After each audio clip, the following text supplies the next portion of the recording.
So I mean, I think you brought up psychology, and I mean that's like your bedrock to why you're so successful right now. And it was another video that you had on Instagram that was pretty cool as well too. And you were saying that okay, don't apologize for when you're late. You want to remain equally yoked, equally eye on the same level as the person. And instead of Yeah. saying that, you want to say, thanks for your patience. So I want you to kind of talk about that for a little bit because I think some Yeah. salespeople they think it's okay to apologize and then move on. But what you're saying makes perfect sense when you're You want explaining. to, okay, that's a very good point. So that's a kind of a reel that I did the other day.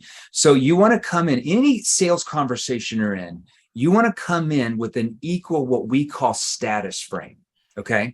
So when you come into that conversation, the words you're using and what you're asking, you have to trigger the prospect to, in the beginning, to at least view you as an equal status. Hmm. If you come in mumbling and jumbling, like, oh, I'm so sorry, I'm late, like, please forgive me, and all this stuff, all it does in the prospect's mind is lower your status because they view you like they view all these other salespeople that say similar things. Hmm. So if you come in overly assumptive, if you come in needy, right, you need the sale. If you come in attached, all that does is it lowers your status frame, and the prospect's mind, subconsciously, we cannot help it as a human being, is picking up on social cues from you.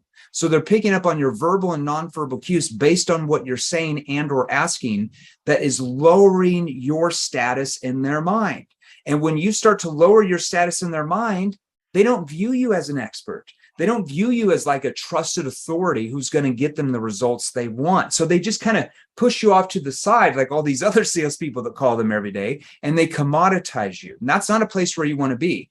So when you come in, you have to have that equal status. Okay. And as the conversation goes and your questioning ability starts to build more of a gap in their mind from where they are compared to where they want to be, you're helping them find problems they didn't think they had, not by telling them. That goes in one ear out the other. You're biased, you're the salesperson, but your questions allow them to tell them that themselves. So as you're doing that, what you're doing is you're building a massive status in their mind where by the end of that conversation, whether it's a one call close, or let's say if you're in a B2B complex sound environment, it's a next step demo or next step proposal, whatever you have in your process, they're starting to view you as the expert, as a higher status than them in what you're talking about.